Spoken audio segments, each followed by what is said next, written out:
কাকা হ্যাঁ আনের কি মন খারাপ? না বাতিজা, আর মন খারাপ না, আর কোয়াল খারাপ। রহমতুল্লাহি ওয়া বারাকাতুহু। সম্মানিত দেশ দেশ দেশের বাইরে যে যেখান থেকে আমার ভিডিওটি দেখেছেন সকলকে জানাই ঈদ মোবারক, অগ্রিম ঈদের শুভেচ্ছা। তো আমি আজকে চলে আসলাম কিছু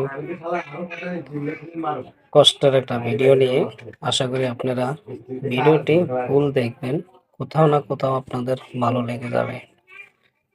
সবাই চেনেন, আপনারা আমার সকলের পরিচিত একজন ব্যক্তি। সে ইতিপূর্বে ভাইরাল ব্যক্তি। তো সে হলো আমাদের নোয়াখালীর একজন প্রিয় মানুষ, আমাদের সকলের গর্ব, এমন সেলিম ভাই। তো আমরা আজকে সেলিম ভাইয়ের ভিডিওটা দেখব। কত কষ্টের বিনিময়ে কিছু কথা সে বলছে, যে তার বুকে অনেক কষ্ট রেখে তারপরে সে কথাগুলো বলছে। আসলে প্রতিটা মানুষ এইভাবে সন্তানের জন্য অনেকটা কষ্ট করে থাকেন। তো আমরা প্রতিটা মানুষে ছেলে মেয়ের জন্য, সন্তানের জন্য আমরা সব সময় কষ্ট করে থাকি।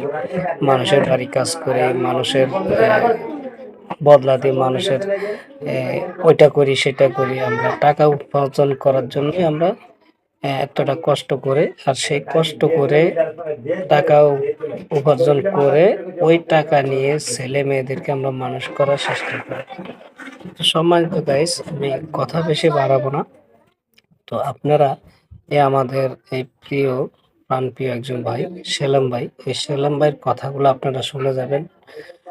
অতি কষ্ট, আমার খুব কষ্ট লাগছে যে সেলিম ভাইয়ের কথাগুলো শুনে আমার নিজের চোখের জল চলে আসছে, চোখের পানি চলে আসছে এই সেলিম ভাইয়ের কথাগুলো শুনে। তো আপনাদেরও আশা করি এই সেলিম ভাইয়ের কথাগুলো শুনলে নিশ্চয়ই চোখের পানি চলে আসবে। আর আপনারাও প্রতিটা মানুষ এইভাবে নিজেকে নিজে প্রশ্ন করবেন যে সত্যি আমরা ছেলে মেয়েকে মানুষ করার জন্য কতটা কষ্ট করি। তো ধন্যবাদ সবাইকে, সাথে থাকেন আর ভিডিওটা দেখেন। ভালো লাগলে একটা কমেন্ট করে জানাবেন।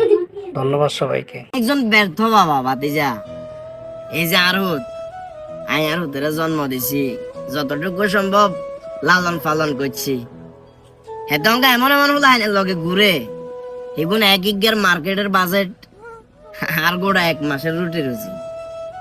বাতিজা হাতে কি কইছে করতে পারবি না, হাতের ব্লেজার লাগবো, ঈদের 3 দিন হরে হাতে কক্সবাজার যাবো, হাতের লাবলে এর ব্যবস্থা করতাম।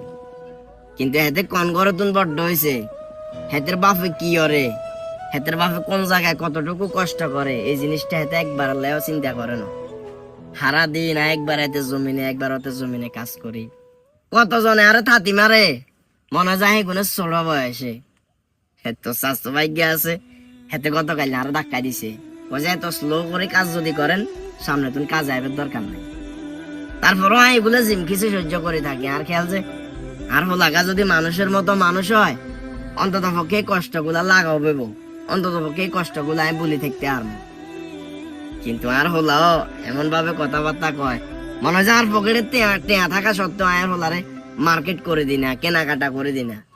বাদে যায় এমন অনেক মানুষ দেখছি জীবনের শরীরের ভিতরে অনেক দামি দামি কাপড়, কিন্তু